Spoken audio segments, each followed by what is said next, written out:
Welcome, everyone, to this episode of Awaken the Possibilities. I'm your host, Terry Wildemann, and as you know, I'm the owner of Intuitive Leadership and soon to evolve Intuitive Leadership University, where we help practical business mystics evolve into unstoppable, intuitive, and resilient leaders.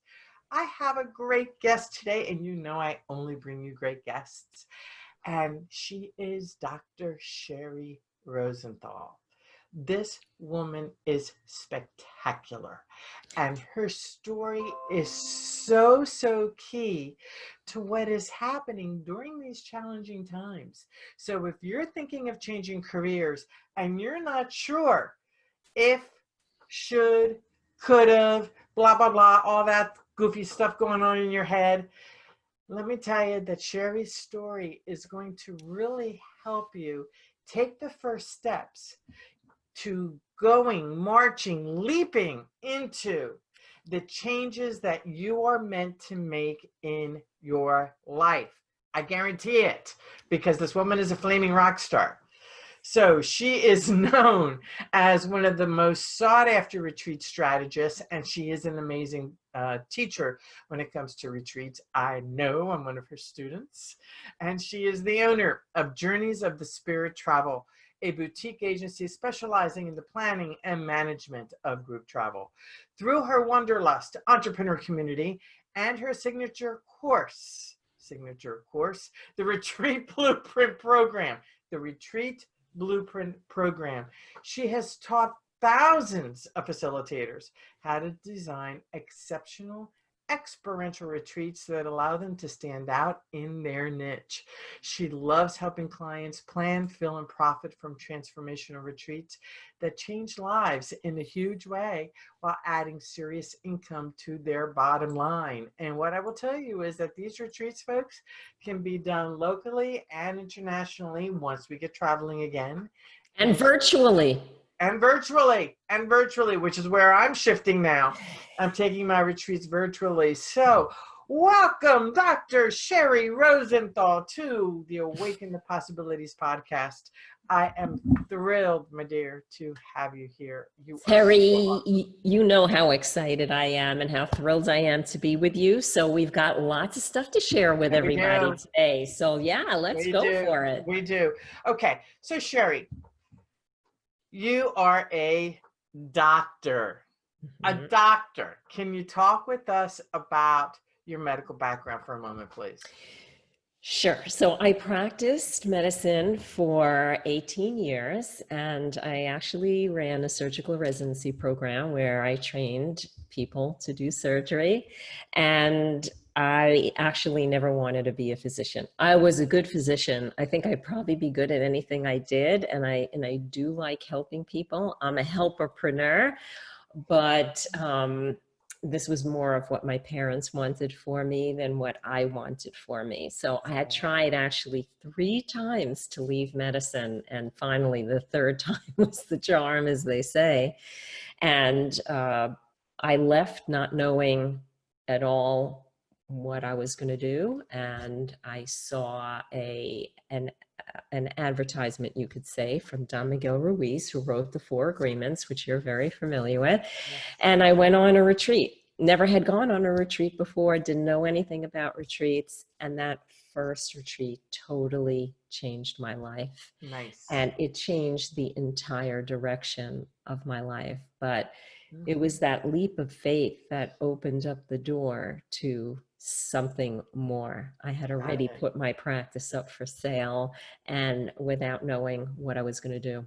So I'm curious, Sheri, because people are hearing that you put your practice up for sale. People are hearing that you 3 times, and third time was the charm, that you were able to finally jump out of medicine. Can you share, if you're comfortable, share some of the emotional garbage that was going on in your head about should I, shouldn't I, shouldn't I? You know that drill that so many of us have when it comes time to doing something different, especially in a situation where your parents want something different for you than what you do. Yeah, absolutely. So here's the thing. My parents really benefited from me being a physician because everyone knew they were my parents and they got treated well no matter where they went. And Florida, where we live in St. Pete, is a pretty small community. So people thought I was crazy to leave. But here's the thing, I got to a point in my life that I was so unhappy. I'd gone through 2 divorces. I was dating Mm. somebody new. I could see it was going downhill in a direction that it just wasn't good. And I was like, is this going to be my life? I don't really like what I'm doing every day. My relationships are not working out. I never really had a great relationship with my mom, so that wasn't good. Everything seemed to suck in my life, yet I had so much. So I felt very guilty because I had Wow. I had a nice car, I had a nice home, I had great friends, I had food on the table. Like I wasn't wanting for anything, yet I was unhappy all of the time. And that's where the guilt came in, because I was like, well, I have so much and I, sh- I should feel thankful, but instead I was unhappy all of the time. So that was a lot of it. And of course, my parents felt like if I left medicine, I had no other skills. So I'd become a bag person. Mm. I know. I was like, Ma, did you bring me up better than that? Anyway, so there was a lot of challenging internal dialogue going on. I didn't know, I knew I was going to become a bad person, but what was I going to do? Because I didn't want to go into an entire new career that I needed to go back for like years and years of college, because at this point in time, you know, I was kind of done with Yeah. that.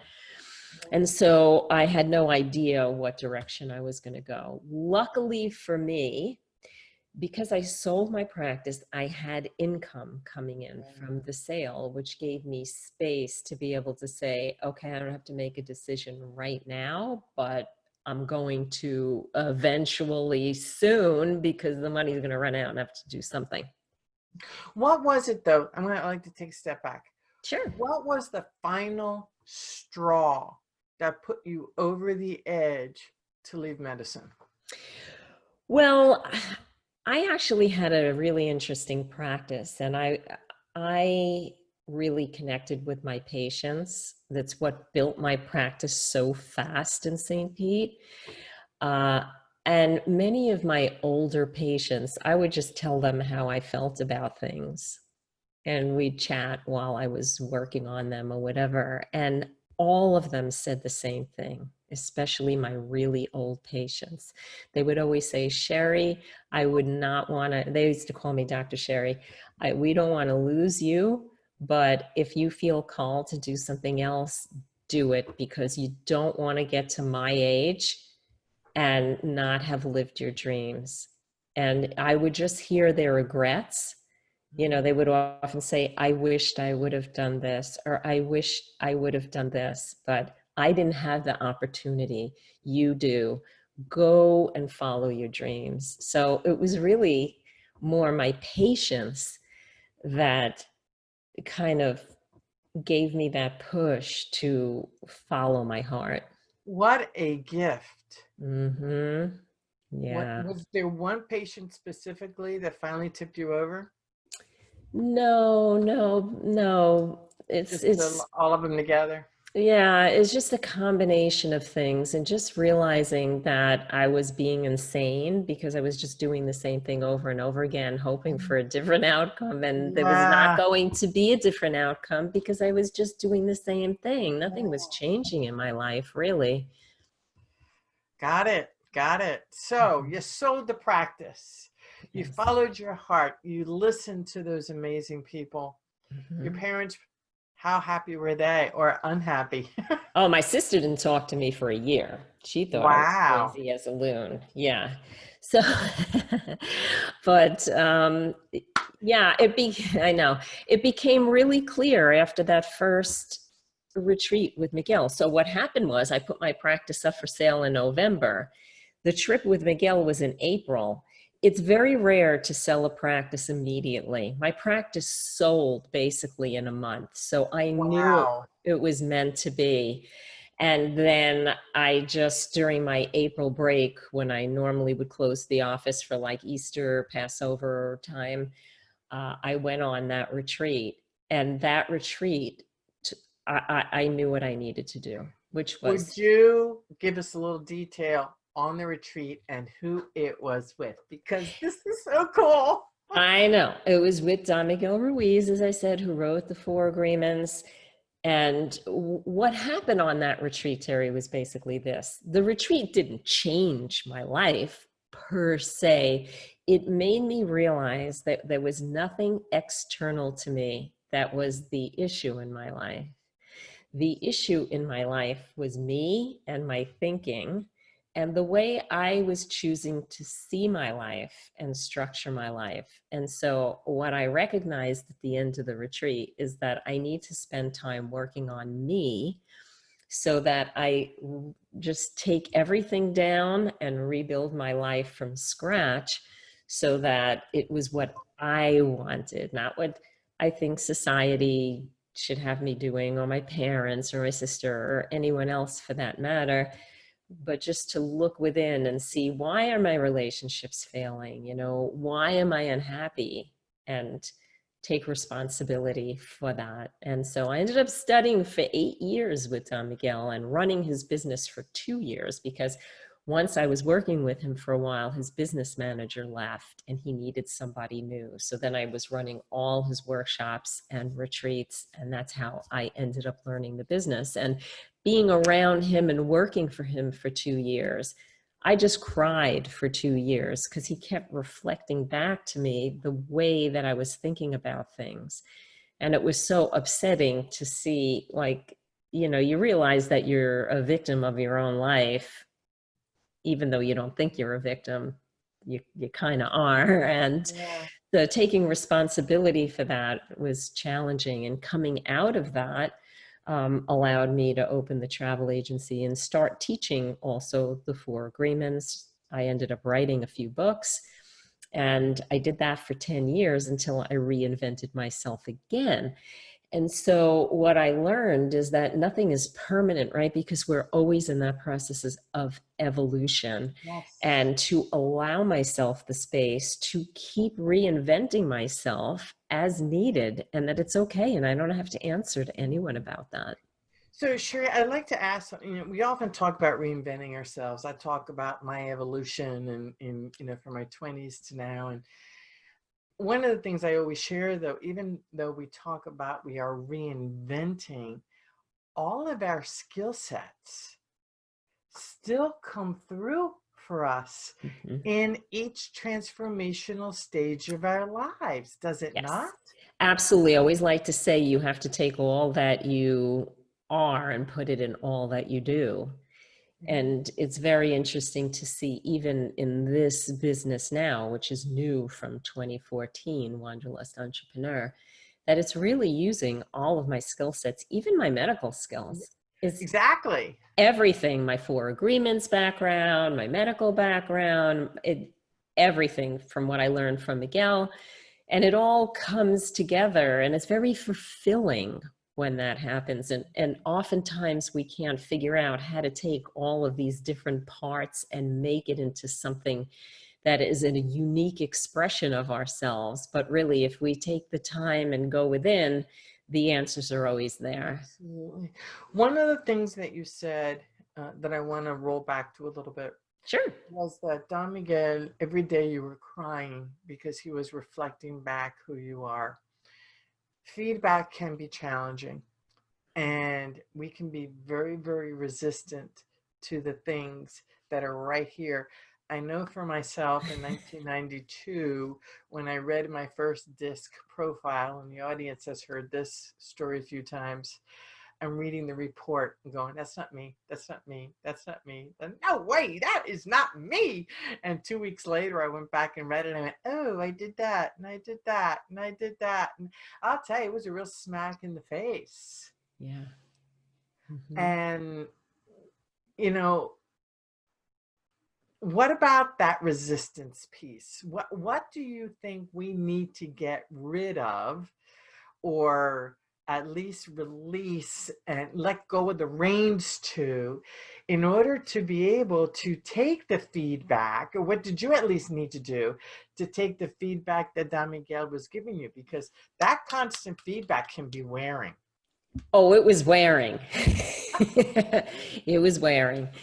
No one likes to feel like they're wrong. And he wasn't trying to make me right or wrong, but simply show me where I was stopping myself from being happy in life by holding on to things that were no longer serving me.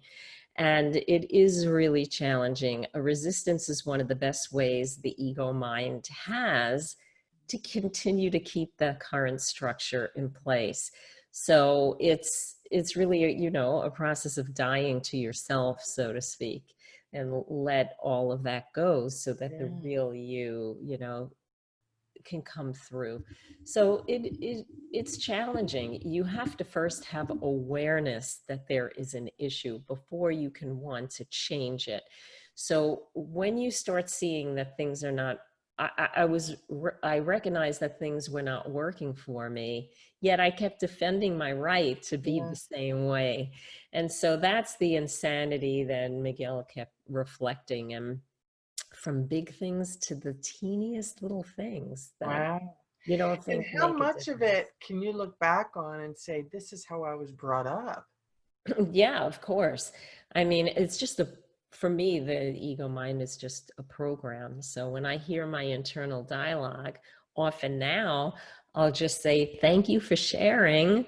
But I choose to do something different Oh, because nice. the programming is still there. It's not like you can erase sections of your brain unless you want to take an ice pick to your frontal lobe. And that's not really a good idea from a Yeah. medical perspective. So you have to understand that you're not your mind, but you have a Right. mind. And all because it talks to you doesn't mean you have to listen any more than if you were walking down the street and someone was talking at you and you ignored them. It's the same thing. If something you're hearing is not helpful or healthy or uplifting to you, why should you listen or even take that advice and follow through on it? Well, I love where you took yourself and how you allowed, because it is an allowing thing, Mm-hmm. you get to give you the feedback, and you took it even though it was hard. That is really cool. Yeah. And I'm picking on that piece because it's important that people realize that when we let go of our resistance to things, things begin to fall in our lap. Yes. Things begin to get easier. The layers of the onion keep and it's never going to end, but the layers come off and the layers come off. And you're here with Miguel. You learned how to run a business. You learned how to run his retreats. You learned so much. Then you went into the travel business.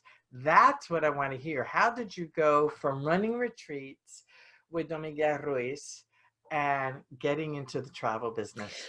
Well, it was just an extension of what I was doing because when we were doing Don Miguel's retreats, we were running it through one of the students had a travel agency. So I was working with her and I understood the structure and the law and why we were doing things the way that we did. And I wanted to teach the 4 agreements and run my own retreat. So originally I opened Journeys of the Spirit only for myself. But then other retreat leaders started coming to me asking for help. And that was when the travel agency started to expand. But originally I had no plans on doing anything for anyone but myself in my own travel agency. So that is why I opened it. It was only to run my retreats through. And how long did you do that before Wanderlust? That travel agency opened in 2003. So it was right after Don Miguel had his heart attack. And then Wanderlust Entrepreneur started in 2014. Nice, nice, nice. So let's talk about Wanderlust, because I am one of your Wanderlust students Mm-hmm. and I can vouch for the amazingness of this program. So if you're interested in running retreats, folks, trust me, you really want to study with Sheri, because Dr. Sheri knows her stuff, and I'll share a little bit more later. So share with us, Sheri, please, about Wanderlust and how all of that came about. Well, basically, I love teaching the Four Agreements. I did that over 10 years. And I said I've written several books, including An Idiot's Guide to Toltec Wisdom. And so finally, I realized, yeah, it's really, it's so fun. It's a really fun book. So the thing is, I realized, as much as I love the Four Agreements, I did not want to teach someone else's work. I wanted to really go in and figure out what is my thing. And so I tried for a few years. It was an interesting thing because I put a lot of things forth. I like taking action because it gives me a reflection back, and then I can decide, I don't like this, I do like this is not right yet. And then finally I just woke up one morning and I knew. And after several iterations, I realized, gosh, I love traveling. I'm such a wanderlust entrepreneur, and I want to be able to take my love for travel, my understanding and expertise in retreat planning, and all of my Four Agreements background, and even my medical background, and put it all together into something unique. And that's how I came up with Wanderlust Entrepreneur. So that's really about traveling the world, helping people, and making an income from it. And more, we're looking for freedom to be able to run our business from anywhere. And that's what I wanted, because for 18 years, I had to go to an office every day, and I got just a couple of weeks off to travel. And I didn't like that. And the thing is, being in my 60s, I didn't grow up with computer stuff. So I had to learn how to take a business, like a brick and mortar type of thing, and create online business out of it. And I think we've done an excellent job of that now, because my team is totally virtual and I can work from anywhere now. So it really takes all of my loves and incorporates them, because we're always teaching the Four Agreements, but we're not saying that's what it is. It's behind everything that we do. And, we teach retreat leaders how to create amazing retreats, as well as online businesses. So you do. Yeah. And I want to share with folks what is so important about your program, because I've been in business for decades myself. And when I took your course, the one thing that really compelled me to take your course was, at that time, and I don't know if you've repeated that actual course, but it was the one about doing retreats where you live, in the country that you live, because you have an international program that teaches people how to do retreats internationally. But are you still doing Yeah, we do both. Retreats Made Easy and the Retreat Blueprint. And I think I was in your very first one, doing the retreats locally. And why did I do that? Why did I jump in on that? Because you have the legal documents that are necessary in order to protect yourself and the client who is coming to the retreat. And one of the things that I have learned over the years is there are a lot of retreat leaders, a lot of workshop leaders who don't protect themselves. They think that they can just do a workshop and they can just come in, and then stuff happens and it ends up costing them thousands and thousands and thousands of dollars because the written documents aren't there. And I've always been a contract person. I've always been an agreement person. And the cost of those agreements was worth the price of admission for your course. And that's really the reason I took it, because I knew darn well that I really wanted to have those contracts in hand. I knew what it would cost me to get those contracts drawn up. And the education that I got was fabulous, because after doing as many workshops as I've done, your way of running the numbers for retreats and figuring it out, because I'm not a numbers person. So I do everything on Excel. And there were things that you showed me that had my jaw hanging. It's like, oh my God, look at that. Look at that. I was so excited. I was like a little kid in a candy store. It was so great. And the love that you and your team have for the people that are in your course is extraordinary. You took care of each one of us. I mean, so that was about 4 or 5 years ago when I took that course, and I had to put it aside for a while. And today you are still rocking it with me, because when I have a question, you are still answering me. And I'm like, wow, this is superior customer service. Superior. Yeah. I have a great team, but they're all for agreements people.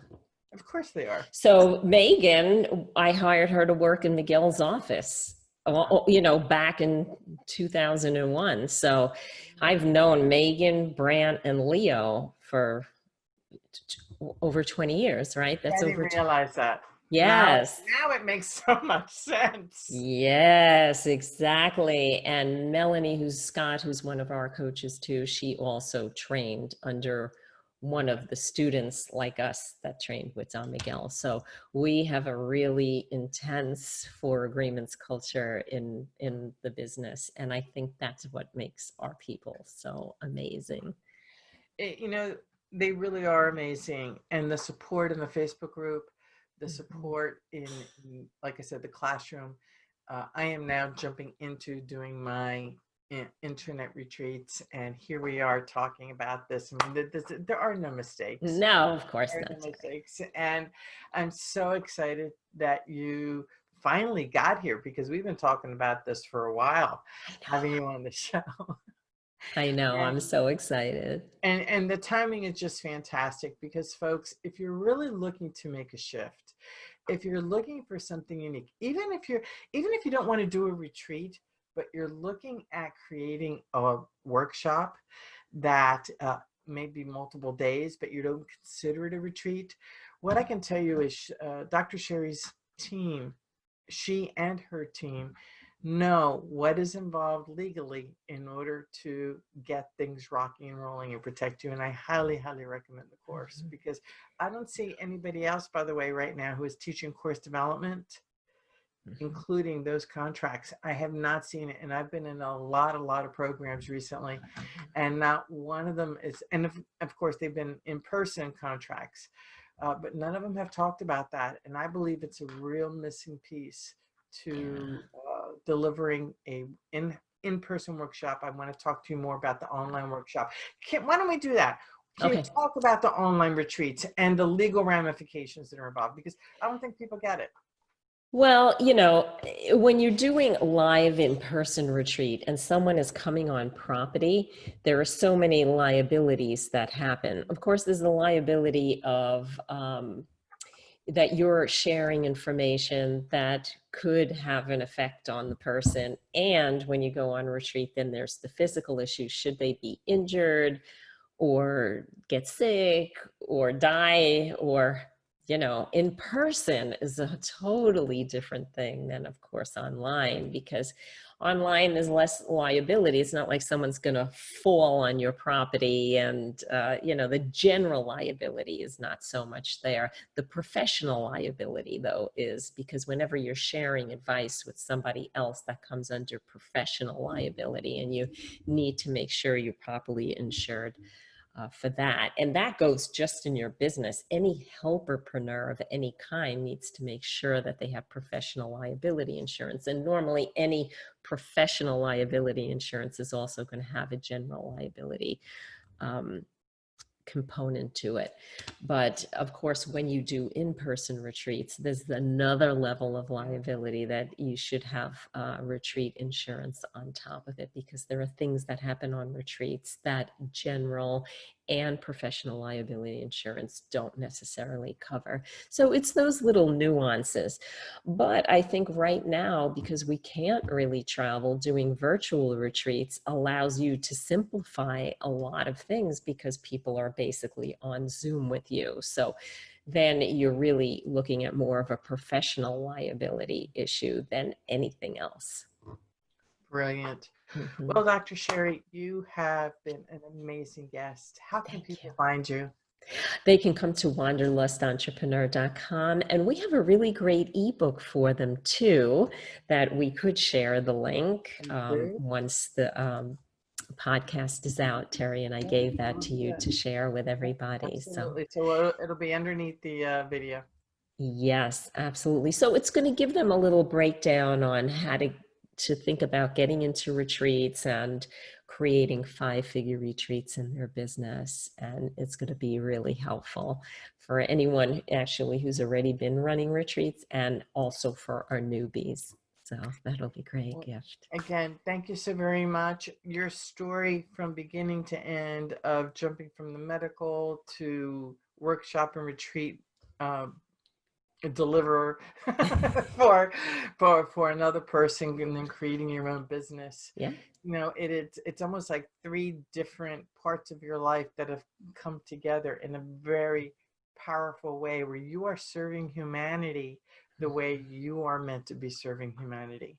I agree with you 100%, Terry. And I wish that for everyone and for them to be brave. It's definitely scary to make a change, but I think right now, this whole situation is such a great mirror for all of us to be able to look in that mirror and say, am I where I need to be in my life right now? Or should I use this time to be honest with myself and make those changes so that you're not in a situation like my elderly patients, right? That they say, gosh, I should have done something different with my life. You don't want to come to be on your deathbed and say, gosh, I spent my whole life doing things that I was not happy doing. And what a great great place to end our show today. Mm-hmm. And folks, to get more of Sheri Rosenthal, go to Wanderlust Entrepreneur. Entrepreneur.com. I encourage you, if you're interested in doing this, to take one of her courses. They are absolutely fantastic. And Thanks, to Terry. you, my Awaken the Possibilities audience, as always, I'm thrilled that you're here. I hope you've learned at least 1, 2, possibly 3 new things to help you on your inward journey toward success. So I look forward to seeing you again next time, and have your best week ever. Take care. Bye, everyone. Thanks, Terry.